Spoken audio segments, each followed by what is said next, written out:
Hello guys, welcome you all on my YouTube channel. This is Mr. Seal Gautam. Guys, today I am going to discuss a few important literary terms and figure of speech.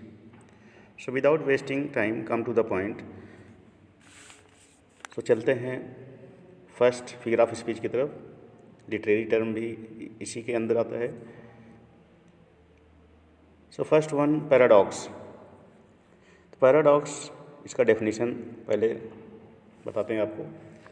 Paradox is a statement which contradicts itself, both must be true and untrue at the same time. So paradox खुद में एक विरोधाभास statement होता है. इसमें एक true होता है और दूसरा फॉल्स होता है. जैसे स्टेटमेंट देखिए, he is a wise fool. A wise fool, एक बुद्धिमान मूर्ख, वह एक बुद्धिमान मूर्ख है. Second one, it is the beginning of the end. इधर बिगिनिंग है, उधर एंड है. यह जो है अंत की शुरुआत है. Third one, less is more, थोड़ा ही ज़्यादा है. The enemy of my enemy is my friend, दुश्मन का दुश्मन मेरा दोस्त. Earn money by spending it, इसे खर्च करके पैसा कमाना. The more you give and the more you get, जितना आप देंगे उतना ही आपको मिलेगा. तो गाइज इसमें देखिए ये जो शब्द है एक दूसरे के विरोधाभास में हैं जितने भी रखे हुए. तो चलिए सेकंड फिगर ऑफ स्पीच की तरफ चलते हैं. That is synecdoche. The definition, synecdoche is a statement in which only part of something refers to the whole or the whole is expressed to one part. Guys ये एक तरह का ऐसा अलंकार होता है जिसमें किसी एक छोटे अंश को संपूर्ण के लिए इस्तेमाल किया जाता है और संपूर्ण को किसी एक छोटे अंश के लिए इस्तेमाल किया जाता है. जैसे देखिए, आस्क फॉर हर हैंड. यहाँ आस्क फॉर हर हैंड, यहाँ हर हैंड किसी एक शरीर का पार्ट है, लेकिन यह मैरिज के लिए, होल पूरे शरीर के लिए इस्तेमाल किया गया है. वह मैरिज को रिफ्लेक्ट करता है. हर हैंड जैसे किसी लेडी को बोला गया है, वह उससे शादी करना चाहता है. Second, please check my wheels. अब देखिएगा यहाँ व्हील्स जो है that is the part of a car, that reflect the whole car. Third one, there are hired hands in the factory. अब यहाँ हायर्ड जो है यह सब किसके लिए इस्तेमाल किया गया है? वर्कर्स के लिए किया गया है. हायर हैंड, किराए के हैंड, इसका मतलब वर्कर को, पूरे वर्कर कम्युनिटी को इस्तेमाल किया गया है.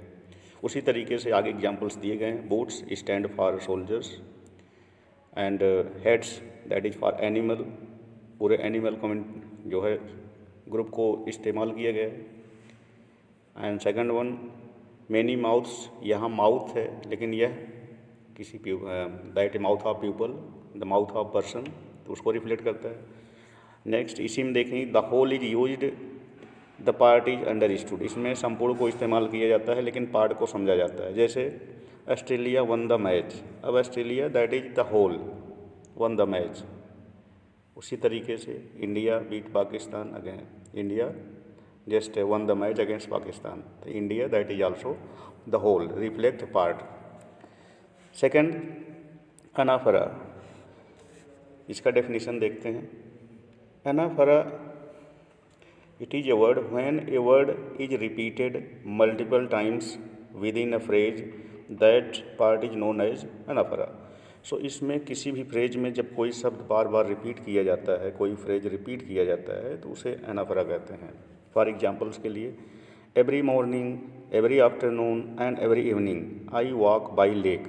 देखिए, प्रत्येक सुबह, प्रत्येक दोपहर और प्रत्येक इवनिंग को मैं लेक के साथ घूमता हूँ.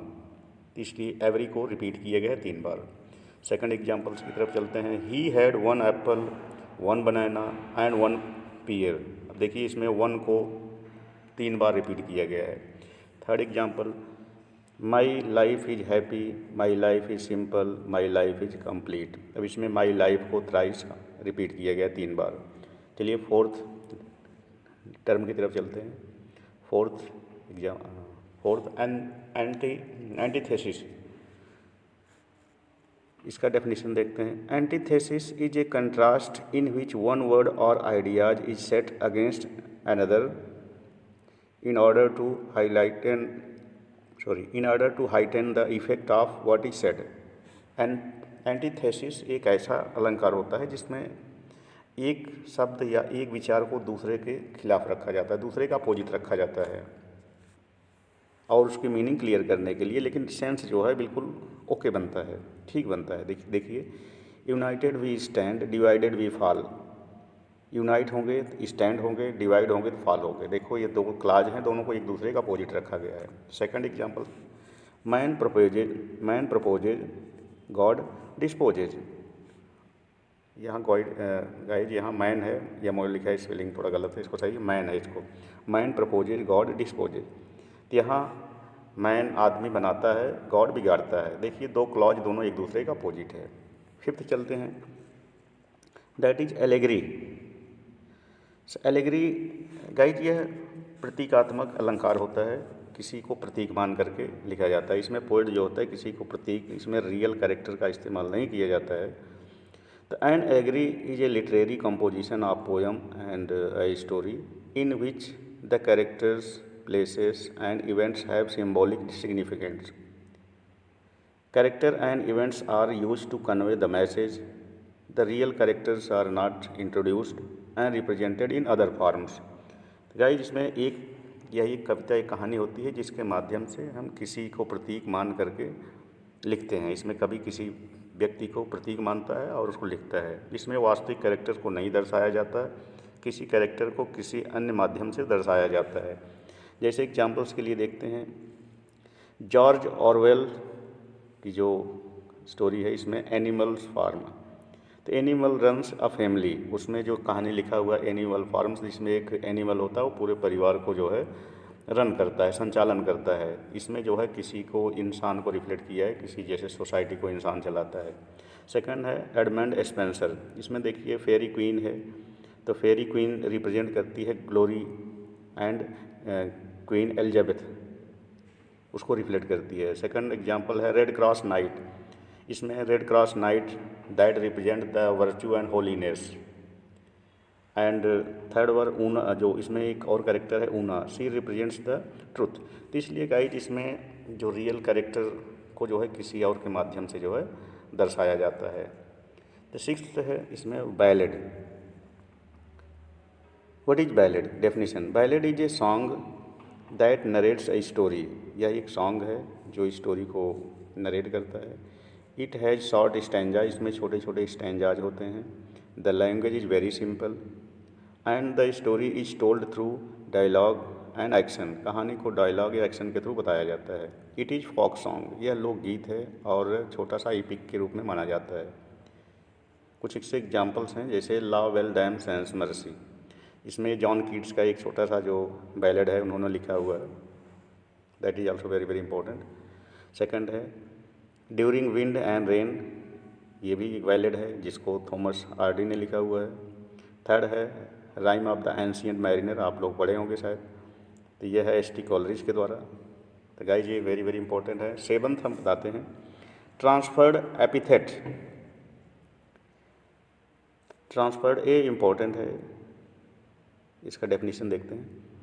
अ transferred epithets is that when an adjective is usually used to describe one thing and it transferred to another. Transferred वह होता है जब हम किसी चीज़ को डिस्क्राइब करते हैं लेकिन उसकी मीनिंग किसी और पर जाती है, उसका जो इफेक्ट होता है किसी और को इफेक्ट डालता है। जैसे an epithet is a word or phrase which describe the quality of someone, जो किसी और की क्वालिटी को डिस्क्राइब करता है किसी और के माध्यम से। जैसे देखिए फॉर एग्जांपल हैप्पी बर्थडे, तो यहाँ हैप्पी बर्थडे बोला गया है, लेकिन हैप्पी बर्थडे हैप्पी थोड़ी है, इसमें उस इंसान के बारे में किया गया जिसका बर्थडे है, हैप्पी बर्थडे टू यू, तो लेकिन हम बोलते हैं बर्थडे को हैप्पी कह रहे हैं। सेकंड एग्जांपल देखिए, who is happy if birthday is no the person whose birthday is there. यहाँ ये गाइज इसको थोड़ा बताया गया है कि अगर वहाँ कोई व्यक्ति नहीं है तो वह बर्थडे किसका है? उस इंसान का है जिसका बर्थडे है, उसकी बात कर रहा है। Whose birthday is there. It is boring day, देखिए सेकेंड वन, इसमें इट इज़ बोरिंग डे, इसमें बोरिंग डे डे को बोरिंग कहा गया, एक्चुअली डे बोरिंग नहीं है, या उस जो इंसान बोल रहा है उसके लिए बोरिंग है। Third example, I passed a sleepless night, हमने जो है स्लीपलेस नाइट बिताई। अब नाइट स्लीपलेस नहीं है, यह किसको डिस्क्राइब कर रहा है? उस इंसान को, उसकी क्वालिटी बता रहा है, वो आदमी जो है बोरिंग फील कर रहा है। तो गाइस ये वीडियो काफ़ी लंबी हो जाएगी, इसमें कई हैं, तो मैं नेक्स्ट वीडियो और डाल दूँगा। तो अगर आपको पसंद आया हो तो प्लीज़ इसको सब्सक्राइब करें। Thank you very much.